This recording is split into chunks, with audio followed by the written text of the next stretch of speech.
Slovakia for education.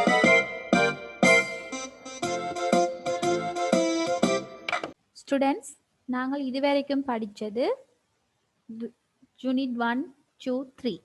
அப்போ அதுக்குரிய நாங்கள் கேள்விகளை நாங்கள் இப்போ செய்து கொண்டு வரோம். அப்போ இன்றைக்கு யூனிட் 2க்குரிய கேள்விகளை நாங்கள் இப்போ பார்க்க போகிறோம். மிக பொருத்தமான விடையின் கீழ் கோடிடுக.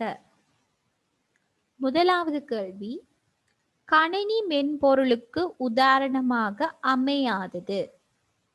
கணினி மென்பொருளுக்கு உதாரணமாக அமையாதது. இப்ப நாங்கள் இங்க பார்க்கிறோம் கணினி மென்பொருள். அப்ப மென்பொருளின் இயல்புகள் எங்களுக்கு தெரியும். என்ன? கண்களால் பார்க்கக்கூடியதும் கைகளால தொட்டு உணர முடியாததும் தான் கணினியின் அதுல பாவிக்கப்படுற இதுகள் தான் நாங்கள் கணினி மென்பொருட்கள் என்று சொல்லுவோம். அப்ப எங்களுக்கு தெரியும் கணினி மென்பொருட்கள் பணி செயல்முறை என்றது ஒரு மென்பொருள். அதாவது பயனரையும் கணினியையும் தொடர்பு படுத்துகின்ற பயனர் இடைமுகத்தை வழங்குகின்ற ஒரு பிரதான தொழிலை செய்கின்ற ஒரு மென்பொருள் தான் இந்த பணி செயல்முறை.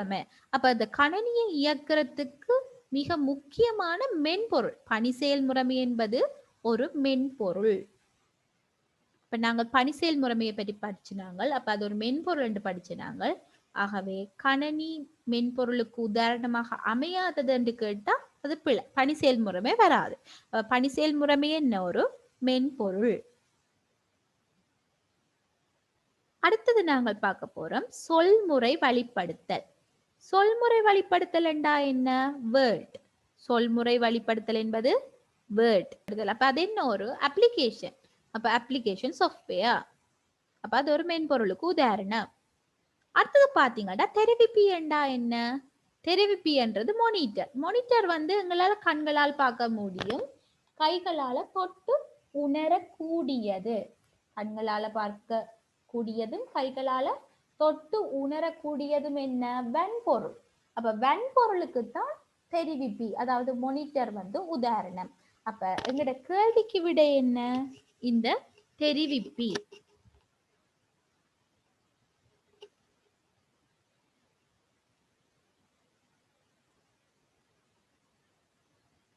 எங்கட கல்விக்கு விட தெரிவிப்பி. இப்ப நீங்கள் என்ன செய்வீங்க? தெரிவிப்புக்கு கீழே கோடிடுவீங்க. அப்ப இலத்திரனியல் விரிதாள்ன்றது என்ன? எக்ஸல். மின் விரிதாள், இலத்திரனியல் விரிதாள் என்று நாங்க சொல்றது எக்ஸல். அப்ப சொல்முறை வழிபடுதல்ன்றது வேர்ட், இலத்திரனியல் விரிதாள்ன்றது எக்ஸல். பணி செயல்முறை என்றது இவ்வளவு என்னத்துக்கு வரும்? மென்பொருள்களுக்கு உதாரணம். தெரிவிப்பி என்றது ஒரு வெண்பொருள். இப்ப வெண்பொருள்களுக்கு வேற என்னென்ன உதாரணம்? Keyboard, mouse. அப்ப இதுகள் எல்லாம் வெண்பொருட்கள்.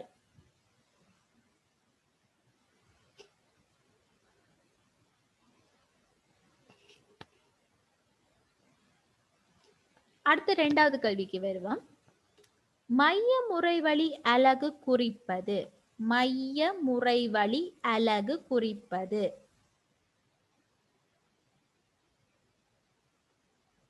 மைய முறைவழி அலகண்டா இங்க பார்த்தோம்டா, மைய முறைவழி அலகு சென்ட்ரல் ப்ரோசஸிங் யூனிட், CPU என்று சொல்லுவா. CPU மைய முறைவழி அலகு என்பது என்ன? இங்க CPU.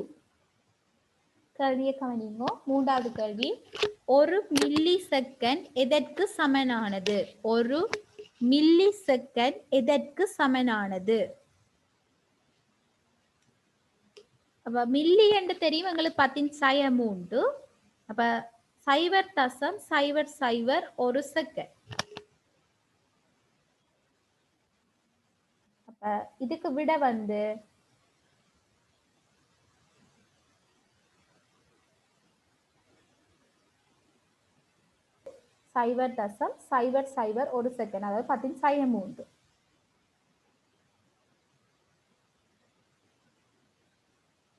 அடுத்த கேள்வி, மூன்றாம் தலைமுறை கணினிகளில் பயன்படுத்தப்படும் தொழில்நுட்பம். மூன்றாம் தலைமுறை கணினிகளில் பயன்படுத்தப்படும் தொழில்நுட்பம். இப்ப எங்களுக்கு தெரியும் 3ஆம் தலைமுறை கணினிகளில் பயன்படுத்தப்படும் தொழில்நுட்பம் என்று கேட்டா முதலாவது பாருங்கோ, வெற்றிட குழாய் வந்து இங்க பயன்படுத்தது. உங்களுக்கு வந்து கேள்விக்கு மட்டும் விடையை பார்த்துட்டு போக கூடாது. ஒவ்வொரு கேள்விக்கும் என்னென்ன வருமென்று நாங்கள் பார்க்க வேணும். அப்ப வெற்றிட குழாய் வந்து பாத்தீங்கன்னா முதலாம் தலைமுறை கணினியில பயன்படுத்துவோம். 2ஆம் தலைமுறை கணினியில என்ன பயன்படுத்துவோம்? டிரான்சிஸ்டர். 3ஆம் தலைமுறை கணினியில ஒருங்கிணைந்த சுற்றுக்கள். 4ஆம் தலைமுறை கணினியில முன்முறை வழியாக்கி. அப்ப இங்க கேட்ட கேள்வி என்ன? 3ஆம் தலைமுறை கணினிகளில் பயன்படுத்தப்படும் தொழில்நுட்பம் ஒருங்கிணைந்த சுற்றுக்கள். 3ஆம் ஐசின்னு சொல்லுவோம். ஒருங்கிணைந்த சுற்றுக்கள்.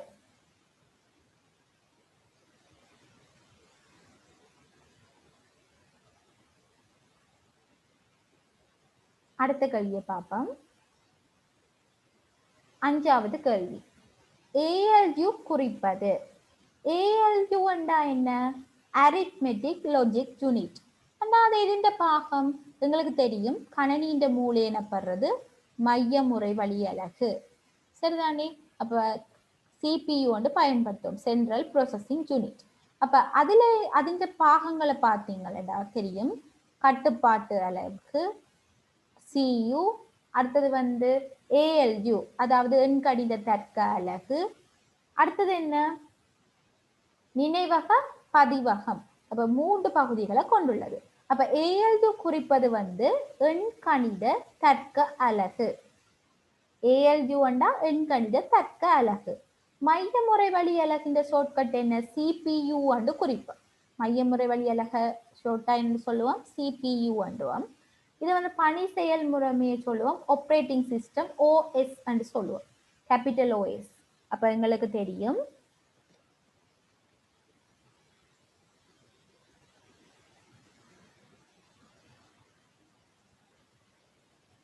மைய முறைவழி அலகுக்கு வந்து நாங்கள் சொல்ற பயன்படுத்துறது CPU. CPU என்றா என்ன? மைய முறைவழி அலகு. பணி செயல்முறைமைக்கு என்னன்னு சொல்லுவோம்? Operating system OS. OS என்று சொல்லுவோம், ஆப்ரேட்டிங் சிஸ்டம் OS. அடுத்தது பாத்தீங்கன்னா கட்டுப்பாட்டு அலகு. கட்டுப்பாட்டு அலகுக்கு எப்படி நாங்கள் சொல்லுவோம்டா CU, கண்ட்ரோல் யூனிட் CU என்று சொல்லுவோம். எண்கணித தர்க்க அலகுக்கு ALU என்று சொல்லுவோம்.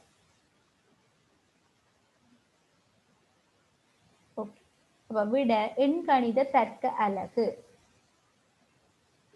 6வது கேள்வியை கவனிங்கோ.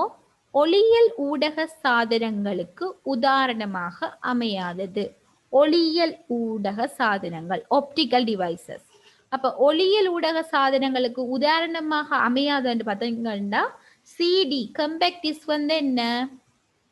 ஒளியியல் சாதனம் CD. அப்ப DVD வந்து CD என்றா என்ன? Compact disk. அப்ப CD வந்து ஒளியியல் ஊடக சாதனம், இருவட்டுன்னு சொல்லுவோம். DVD, digital versatile disk. சரிதானே? இப்ப இலக்க முறை பல்திறவாற்றல் வட்டு, அதுவும் ஒரு ஒளியியல் ஊடக சாதனங்களுக்கு உதாரணம். அடுத்தது வந்து பாத்தீங்கன்னா நெகிழ்வட்டு, ஃப்ளப்பி டிஸ்க். அது என்னத்துக்கு உதாரணம்? காந்த ஊடக சாதனத்துக்கு உதாரணம். ஃப்ளப்பி டிஸ்க் என்னத்துக்கு உதாரணம்? காந்த ஊடக சாதனம். ப்ளூரே வந்து என்னத்துக்கு? ஒளியியல் ஊடக சாதனத்துக்கு உதாரணம். அப்ப இங்க வேற போறது நெகிழ்வட்டுன்றது தான் பொருத்தமற்றது. அது வந்து காந்த ஊடக சாதனம். பன்வட்டு இதுகள் எல்லாமே என்ன? காந்த ஊடக சாதனம். நெகிழ்வட்டு எல்லாம் காந்த ஊடக சாதனம், ஃப்ளப்பி டிஸ்க். அடுத்தது பாத்தீங்கன்னா மனிதனுக்கும் கணினிக்கும் இடையே தொடர்பாடலை ஏற்படுத்துவது. மனிதனுக்கும் கணினிக்கும் இடையே தொடர்பாடலை ஏற்படுத்துவது. இப்ப எங்களுக்கு தெரியும் மனிதனுக்கும் கணினிக்கும் இடையே தொடர்பாடலை ஏற்படுத்துறதுன்னா அதாவது தொடர்பு படுத்துறது, இதுவரையும் தொடர்பு படுத்துறது. எங்களுக்கு தெரியும் மனிதனையும் கணினியையும் தொடர்பு படுத்துறது வந்து எங்களுக்கு இடைமுகம். சரிதானே? யூசர் இன்டர்ஃபேஸ் சொல்லுவோம், பயனர் இடைமுகம். அப்ப அது பயனர் இடைமுகத்தை வழங்குறது எங்கட பணி செயல் முறைமை. அதாவது பணி செயல் முறைமைன்றது முக்கியமான தொழிலே மனிதனுக்கும் கணினிக்கும் இடையிலான தொடர்புடைமையை ஏற்படுத்துறதுக்காக எங்களுக்கு என்ன தருது? யூசர் இன்டர்ஃபேஸை வந்து வழங்குது. பணி செயல் முறைமை.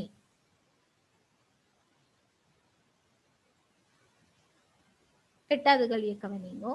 இப்ப இலத்திரனியல் விண்பிரித்தாளன்றது எக்ஸ்எல் சீட், மைய முறைவழி அலகு அது வராது, கட்டுப்பாட்டு அலகு சீஜு. இப்ப முதலாவது கணிதனுக்கும் கணினிக்கும் இடையே தொடர்பாலை ஏற்படுத்துவது வந்து பணி செயல் முறைமை. எட்டாவது கேள்வி, கணினி ஆய்வு கூடத்தில் செய்யக்கூடாதது. செய்யக்கூடாதது தெளிவாக நீங்கள் வாசிச்சு புரிஞ்சு கொள்ளணும். அப்ப செய்யக்கூடாதுன்னு கேட்டா பாதணிகளை கலற்றி உள்ளே செல்லல். அப்ப அது கட்டாயம் என்ன செய்யணும்? நாங்கள் பாதணிகளை கலட்டித்தான் உள்ளே செல்லலாம். அப்ப அது சரி. ஆனா இப்ப செய்யக்கூடாதுன்னு கேட்டா அதுக்கு பொருத்தமற்றது. விளையாடுதல். அப்ப நாங்கள் செய்யறது அதுதானே. என்ன சில பேர் என்ன செய்வீங்க? விளையாடுவீங்க. அப்ப அதுதான் என்ன? செய்யக்கூடாதது. இரண்டாவது விடை இதுக்கு பொருத்தமாக இருக்கு. இப்ப மிச்சத்தையும் பார்ப்போம். தூசுகளை தட்டுதல். எப்பவுமே நாங்கள் அந்த கம்ப்யூட்டர் ரூமை வந்து டஸ்ட் ஃப்ரீயா வச்சிருக்கணும். அதாவது தூசுகளை தட்டி தூசு இல்லாம பாதுகாக்கணும் நாங்கள். அடுத்தது பாத்தீங்கன்னா உணவுப் பொருட்களை உள்ளே கொண்டு செல்வதை தவிர்த்தல். இப்ப உணவுப் பொருட்களை உள்ளே கொண்டு சென்னா நாங்கள் சொன்னாங்கள் அப்ப அதுல சிந்து படும், அதுல எறும்பு வரும், தூசு, துணிக்கைகள், மற்றது பூச்சிகள் வர சான்சஸ் இருக்கு. அப்ப உணவு பதார்த்தங்களையோ அத பான வகைகளையோ அதாவது திரவ தன்மையான பதார்த்தங்களையோ என்ன செய்யக்கூடாது? கம்ப்யூட்டர் ரூமுக்குள்ள கொண்டு போக கூடாது. அப்ப அதுவும் சரி. அப்ப இங்க பொறுத்த செய்யக்கூடாது என்று கேட்டா விளையாடுதல் வரும். அடுத்த இலத்திரனியல் கழிவுப் பொருட்களை அகற்றும் முறைமை எங்களுக்கு தெரியும். Reuse, recycle. அப்ப அந்த படிச்சு நாங்கள் 3R. முதலாவது ரெடியூஸ், ரீயூஸ், ரீசைக்கிள். முதலாவது அந்த பாவனியை வந்து நாங்கள் இலத்திரனியல் கழிவு பாவனியை வந்து இழிவாக்கணும். பிறகு ரீயூஸ் என்ன மீள் பாவனை செய்யணும். அடுத்தது என்ன? ரீசைக்கிள். சரிதானே? அப்ப ரெடியூஸ், ரீயூஸ், ரீசைக்கிள். அப்ப அதை சொல்லுவோம். அந்த எல்லா மாறல துவங்குறபடியா 3R சொல்லுவோம். இலத்திரனியல் கழிவுப் பொருட்களை அகற்றும் முறை 3R. அடுத்த 10வது கேள்வியை பார்ப்போம். கண்ட்ரோலோட எக்ஸ் குறிப்பது. கண்ட்ரோலோட எக்ஸ் என்ன? கட். கண்ட்ரோலோட எக்ஸ் குறிப்பது வெட்டுதல் என்பதுதான் சரியான விடை. வெட்டுதல். அப்ப பிரதி செய்தலுக்கு என்ன வரும்? பிரதி செய்தலுக்கு control plus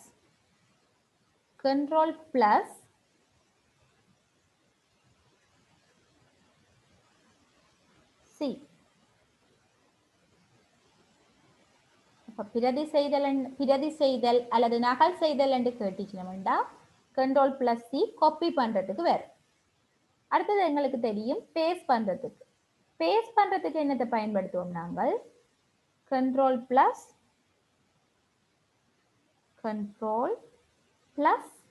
V. Control plus வியை பயன்படுத்தினோம்னா அது வந்து பேஸ்ட் பண்றதுக்கு பயன்படும். Control plus V. அடுத்தது எங்களுக்கு தெரியும் சேமித்தல். சேமித்தலுக்கு என்ன நாங்கள் ஷார்ட்கட்டை பயன்படுத்துவோம்? கண்ட்ரோல் பிளஸ்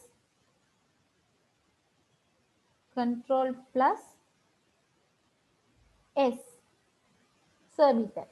அப்ப கட் பண்றதுக்கு கண்ட்ரோலோட எக்ஸ், வெட்டுதல், காப்பி செய்தல் அல்லது நகல் செய்தல் என்று கேட்டாலும் அதுதான். காப்பி பண்றது கண்ட்ரோலோட சி, ஒட்டுதல் கண்ட்ரோலோட வி, சேமித்தல் கண்ட்ரோலோட எஸ். அடுத்தது பாருங்கோ. கணனி உட்பொதிந்த சாதனமாக அமைவது பின்வருவனவற்றுள் எது? கணனி உட்பொதிந்த சாதனமாக அமைவது பின்வருவனவற்றுள் எது? அப்ப உங்களுக்கு தெரியும் உட்பொதிந்த சாதனம் கணனி தொகுதியை கொண்டிருக்கணும். ஆனா நேரடியா பார்க்க என்னவா இருக்கக்கூடாது? கணனியா இருக்கக்கூடாது. இப்ப உதாரணமா என்ன பார்த்து நாங்கள் நவீன துணிச்சலவை இயந்திரம். நவீன சரிதானே? அடுத்தது வந்து வேற என்ன பார்த்து நாங்கள் ரோபோக்கள். அப்ப நிறைய பார்த்துருக்கிறோம் அதே மாதிரி. அப்ப எங்களுக்கு தெரியும் இப்ப சலவை இயந்திரம் இதுல எண்ணம் பொருத்தமானது நவீன என்ற சொல் வந்திருந்தா தான் எண்ணம் பொருத்தம். ஆனா இதுக்குள்ள இருக்கிற விடையை பார்க்க எங்களுக்கு கணனி உட்பொதிந்த சாதனமாக அமைவது பின்வற்றில் எதுன்னு கேட்டா சலவை இயந்திரம்.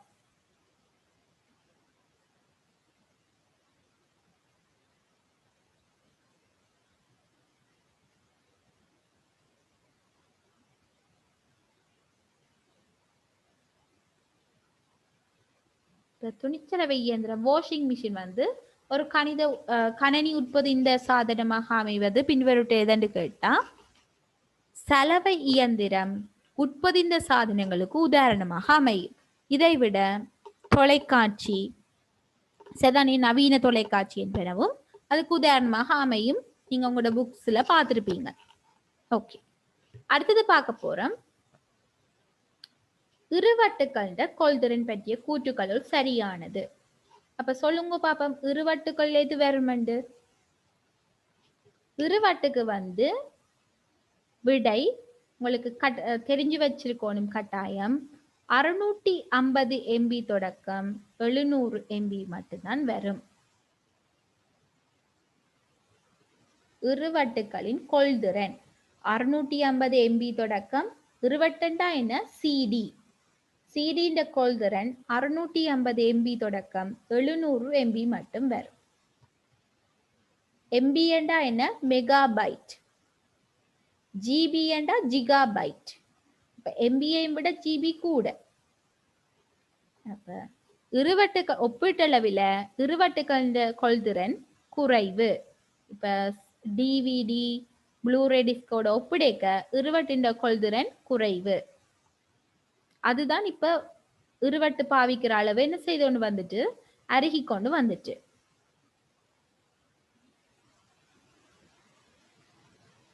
அடுத்தது பாத்தீங்கன்னா கோப்பின் முக்கிய இரு பகுதிகள் முறையே. அப்ப எங்களுக்கு தெரியும் கோப்பின் முக்கிய இரு பகுதிகளும் அவை. இப்ப எங்களுக்கு தெரியணும் ஒரு கோப்பு இருக்கணும்டா, ஒரு கோப்பின் நாங்கள் போன கிளாஸ் செய்தனாங்க இத பற்றி, கோப்பை பற்றி. அப்ப எங்களுக்கு தெரியும் கோப்புக்கு ஒரு பெயர் இருக்கு.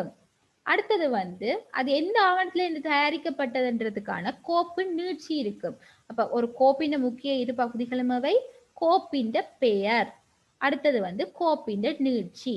அப்ப இங்க பொருத்தமானது கோப்பின் பெயர், கோப்பின் நீட்சி, மூன்றாவது விடை.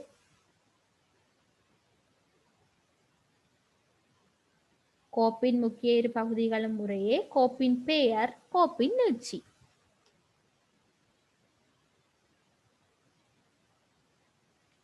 அடுத்தது வந்து கணினியின் இயல்பு அல்லாதது. கணினியின் இயல்பு அல்லாதது.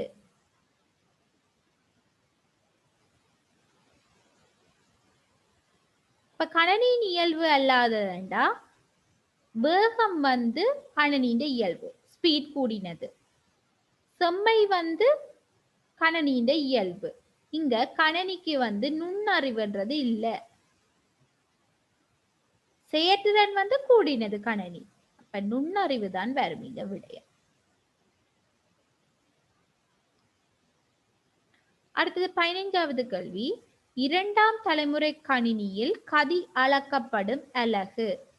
இரண்டாம் தலைமுறை கணினியில் கதி அளக்கப்படும் அலகு. அப்ப நாங்கள் பார்ப்போம் முதலாம் தலைமுறை கணினியில என்ன. முதலாம் தலைமுறை கணினியில கதி அளக்கப்படுற அலகு மில்லி செகண்ட். முதலாம் தலைமுறை கணினியில கதி அளக்கப்படுற அலகு மில்லி செகண்ட். இரண்டாம் தலைமுறை கணினியில கதி அளக்கப்படுற அலகு மைக்ரோ செகண்ட். இரண்டாம் தலைமுறை கணினியில கதி அளக்கப்படும் அலகு மைக்ரோ செகண்ட். மூன்றாம் தலைமுறை கணினியில கதி அளக்கப்படுற அலகு நானோ செகண்ட். தெரியணும் 10⁻³ மில்லி, 10⁻⁶ மைக்ரோ, 10⁻⁹ நானோ, நானோ செகண்ட். அப்ப மூன்றாம் தலைமுறை கணினியில நானோ செகண்ட். நான்காம் தலைமுறை கணினியில பிக்கோ செகண்ட், 10⁻12 பிக்கோ செகண்ட். அப்ப உங்களுக்கு கேள்வி என்ன? இரண்டாம் தலைமுறை கணினியில் கதி அளக்கப்படும் அலகு மைக்ரோ செகண்ட். அடுத்தது பாருங்க, ஒரு மெகா ஹெர்ட்ஸுக்கு சமனானது. ஒரு மெகா ஹெர்ட்ஸ் எங்களுக்கு தெரியும் ஒரு 1000 ஹெர்ட்ஸ் வந்து ஒரு கிலோ ஹெர்ட்ஸ், பிறகு 1000 கிலோ ஹெர்ட்ஸ் வந்து ஒரு மெகா ஹெர்ட்ஸ். அப்ப இங்க பாத்தீங்கன்னா 10 மெகாண்டா 10⁻6, 10⁻6, 10⁻6 மெகா. அப்ப 10⁻6ன்றது நான்காவது விடை. 16ன்றது நான்காவது விடை. அப்ப மெகாண்டா என்ன 16 ஹெர்ட்ஸ் சரிதானே.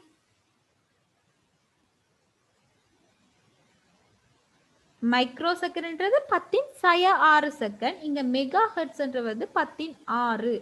ஐஓடி என்ற அப்ப இணைய தொழில்நுட்பம் என்றது சரியான விடை. இணைய வலையமைப்பு அதாவது இன்டர்நெட் சரிதானே. எங்க நாங்கள் அந்த இணையத்தை பாவிக்கிறோமோ இன்டர்நெட்டை பாவிக்கிறோமோ அதை வந்து சொல்றோம் இளைய தொழில்நுட்பம் ஐஓடி. அடுத்தது பார்ப்போம் 18வது கேள்வி. கணனியின் தேக்க சாதனங்கள் எதனை அடிப்படையாக கொண்டு பிரிக்கப்படுகின்றன? கணினியின் தேக்க சாதனங்கள் எதனை அடிப்படையாக கொண்டு பிரிக்கப்படுகின்றன? ஒன்று வந்து பார்த்தோம்டா கணினி தேக்க சாதனங்கள். இப்ப கேள்வி உங்களுக்கு வடிவ வழங்கி இருக்கணும். கணினியின் தேக்க சாதனங்கள் எதனை அடிப்படையாக கொண்டு பிரிக்கப்படுகின்றன? தேக்க சாதனங்கள்ல நாங்கள் 3 வகை பார்த்தாங்க. திண்ம தேக்க சாதனம், ஒளியியல் சரிதானே. அடுத்தது வந்து என்ன காந்த ஊடக சாதனங்கள். அப்ப உற்பத்தி தொழில்நுட்பம் என்றுதான் விடை. அதை உற்பத்தி செய்கின்ற தொழில்நுட்பம். இங்க பார்த்தோம்டா அது வந்து பண்பட்டு வந்து மேக்னெட்டிக் அதை பாவிச்சுதான் நாங்கள் அங்க வந்து உற்பத்தி செய்யறோம். அடுத்தது வந்து அங்க பார்த்தோம்டா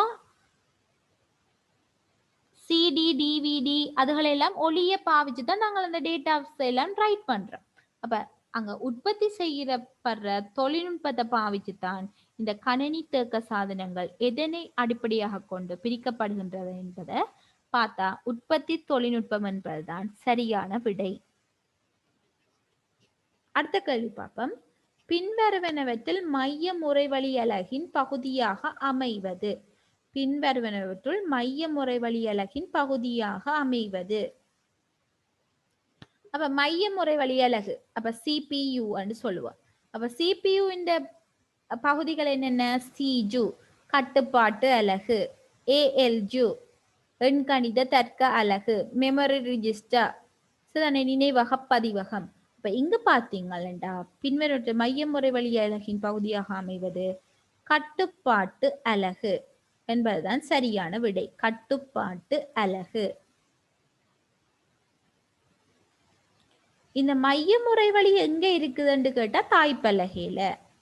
மைய முறைவழி எங்க இருக்குதுன்னு கேட்டா அங்க சொல்லுவோம் தாய்ப்பலகையில தான் இருக்குது. வெற்றிட குழாய் அடுத்த கேள்வி. வெற்றிட குழாய் பயன்படுத்தப்பட்ட தலைமுறை எது? எங்களுக்கு தெரியும் முதலாம் தலைமுறை கணினியில தான் வெற்றிட குழாயை நாங்கள் பயன்படுத்தினாங்க. 2ஆம் தலைமுறை கணினியில டிரான்சிஸ்டர், 3ஆம் தலைமுறை கணினியில ஒருங்கிணைந்த சுற்றுக்கள், 4ஆம் தலைமுறை கணினியில மைக்ரோ ப்ராசஸர்.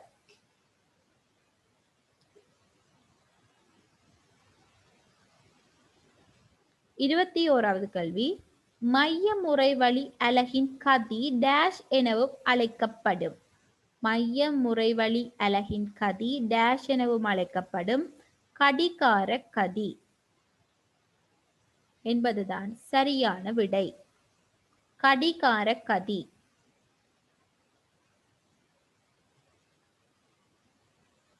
அடுத்த கேள்வி. 1 கிலோ ஹெர்ட்ஸ் எத்தனை ஹெர்ட்ஸ் ஆகும்? 1 கிலோ ஹெர்ட்ஸ் எத்தனை ஹெர்ட்ஸ் ஆகும்? இல்ல பார்த்தோம்னா 1 கிலோ ஹெர்ட்ஸ்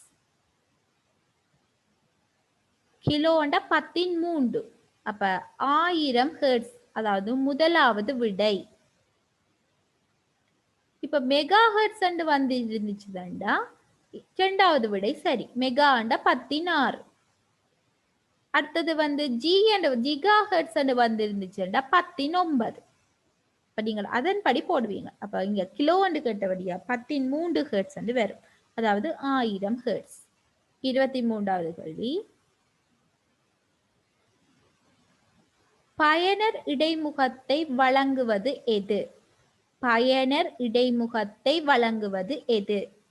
அப்ப பயனர் இடைமுகத்தை வழங்குவது எதுன்னு பார்த்தோம்னா பணி செயல் முறைமை. இப்படி ஒரு கேள்வி வரலாம். கணனியின் மூளை எனப்படுவது எது என்று கேட்டா மைய முறைவழி அலகு. பயனர் இடைமுகத்தை வழங்குவது எதுன்னு கேட்டா பணி செயல் முறைமை.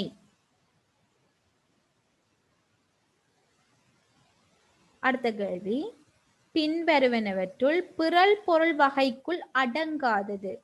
இங்க பாத்தீங்கன்னா கணினி நச்சு நிரல் வந்து மெல்வேயா பிற பொருள், ஸ்ட்ரோஜன் ஹோசஸ் வந்து பிற பொருள், ஒற்றன் மென்பொருள் வந்து பிற பொருள். இங்க தீச்சுவர் ஒன்று தான் கணினியின் பாதுகாப்புக்காக பயன்படுத்தப்படுறது. இது வந்து பிறர் பொருள் வகைக்குள்ள அடங்காது.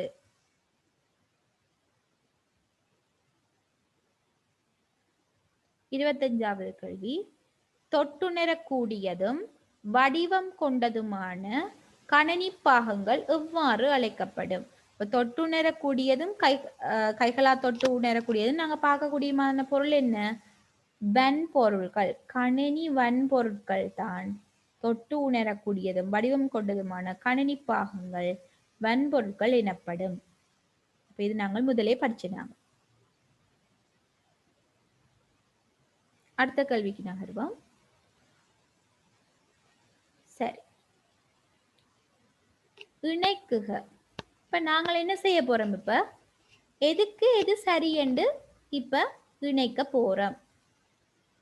இப்ப நான் உங்களை ஸ்டூடெண்ட்ஸ் கண்டா உங்களுக்கு தெரியும் மவுஸ் வந்து ஒரு கணினி வெண்பொருள். இப்ப எங்களுக்கு நல்லா தெரிஞ்சதை நாங்கள் இணைச்சு விடுவோம்.